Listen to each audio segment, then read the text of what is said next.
הספה שלנו ממוקם בראשון לציון, אנחנו בנינו את הספה שלנו בבניין משרדים. יש כאלו שבאים אלינו בשביל הכיף, ויש כאלו שבאים בכדי שאני אבחן אותם, ואני אחליט מה הטיפול בשבילהם. אנחנו נותנים לכל מטופל למלא שאלון בריאות, אני מעיין בשאלון, וגם מאבחן אותו לפי מבנה הגוף, פנים, גולגולת, יציבה. מעבר לטיפולים הרגילים, יש טיפולים משלימים, שאותם בנינו על מנת שהאדם לא יקום בבוקר עם כאבים שלמחרת. כשבן אדם עושים לו עיסוי, אנחנו בעצם משחררים לו רקמות שנתפסו והתקבעו עם הזמן.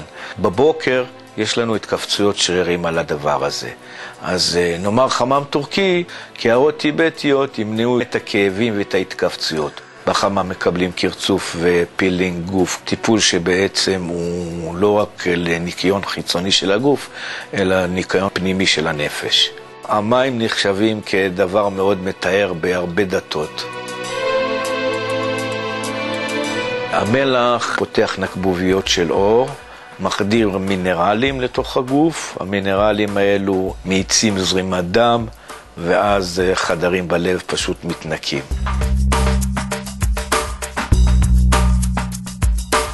אחרי חמם טורקי לעשות מסכת פנים, כשכל הנקבוביות פתוחות, זה דבר טוב, זה מקבץ היטב את האור. המסכות פנים שלנו זה מסכות חמר ירוק בלבד. עוד בילדותי חוויתי את החמם הטורקי בירושלים. הייתי מדי שבוע הולך לרחוב יחזקאל ליד שכונת מאה שערים. חמם טורקי שהיום בעצם הוא כבר לא קיים.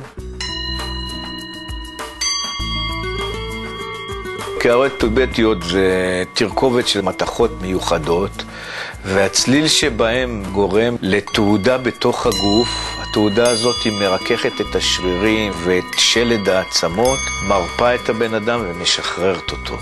ישנה איזושהי מציאות שאומרת שהחמם הטורקי זה חמם טורקי, אבל חמם טורקי הוא לא חמם טורקי, זה בעצם חמם רומי. ברומא כשבנו את האולימפיאדה, אז גם קם חמם. המרחצאות הרומיות זה בעצם מה שאנחנו הישראלים קוראים חמם טורקי. ובעצם חמם יש כמעט בכל העולם, לא רק בטורקיה. גם כאן יש.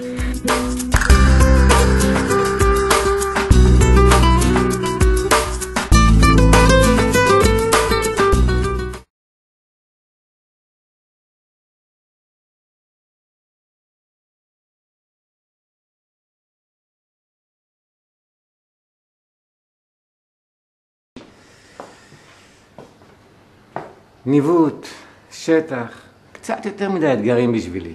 עכשיו הגיע הזמן שלי, זמן להתפנק.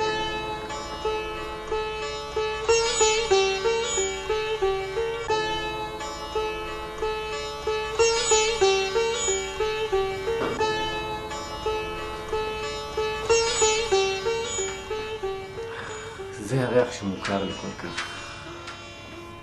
שלום אביב משה. אוי יהודה, אתה לא יודע כמה רציתי לראות אותך. אין לך מושג, תקשיב איזה מעבר עליי. עשיתי ניווט ביערות, אחר כך טיול שטח. עכשיו זה לא בשבילי כל הדברים האלה, לא בשבילי. פה תוציא אותי מזה, אני צריך טיפול, הגוף שלי, אני מרגיש שאני... זה לא אני. אתה תקבל מסאז' 4 ידיים. וואו. ואחר כך נכניס אותך לחמם, קרצוף פילינג גוף. אתה יוצא חדש, דנדש. טוב. אחריך. עכשיו.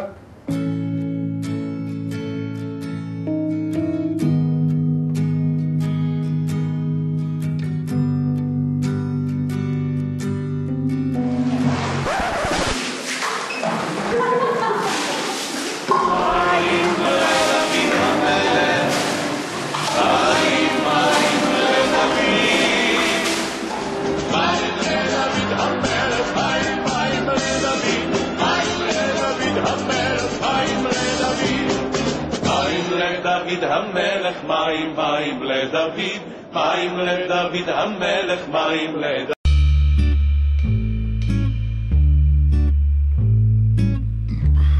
בוא נדבר על חמם, כולם מכירים את החמם מטורקיה. בוא תסביר לי מה הסגולות של החמם. הסגולות של החמם זה בעצם הטיפול בגוף וגם בנפש. אתה בעצם יושב ומצליפים עליך מים. הגוף, בתחושה שלו, במגע, כן? מחזיר אותך לימי הנעורים שלך ששיחקת מים בשבועות, לדוגמה. אוקיי. כן, שהשפרצת מים אחד על השני. זאת אומרת, זה מפעיל את התא של הממורי מוריד את דרגות החשיבה של המוח, מחפש המוח בתאים שלו, איפה זה היה לי. שהמוח נקי, הנפש בריאה. מוח נקי, הוא מחזיר אותך לגיל 3, מה ילד רוצה בגיל 3? לאכול, לשתות, לשחק ולישון. אין דאגות. אין דאגות. טוב, אני לא אעזוב אותך שלא נדבר על המסכות. אני רוצה שתסביר לי מה קטע עם כל המסכות האלה.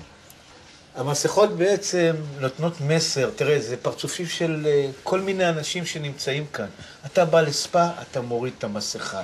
אתה מוריד את המסכה ואתה חוזר להיות בגיל 3, כמו שזה. אתה מוריד את הבגדים, הבגדים זה גם איזושהי מסכה מסוימת, כן? כל דבר אנחנו היום בחיים המודרניים במסכות. אביב, יש לך בת זוג? לא. יש לך מישהי שבאמת היית רוצה ואולי מסרבת לך? לא, אבל אתה יודע... אם יש לך דבר כזה, תביא אותה, אתה והיא ביחד איתה בחמם, אני יוצא לכם זוגיות. טיפול זוגי בחמם. טיפול זוגי בחמם, המים שוטפים, מנקים, בן אדם נפתח, מתחיל לגלות את רחשי ליבו. ויש לי היום לפחות 3 זוגות עם ילדים. וואי, אמא שלי שומעת אותך עכשיו. היא כל היום מביאה אותי לחמם ומזיזה אותי מהחמם.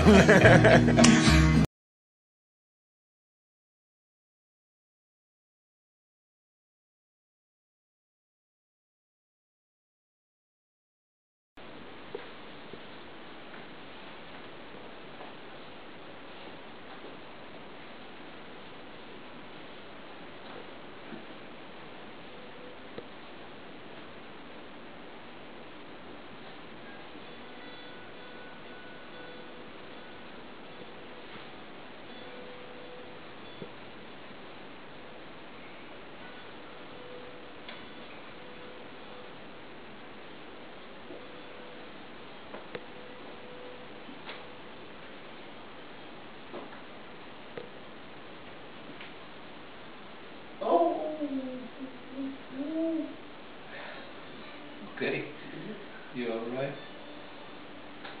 You all right?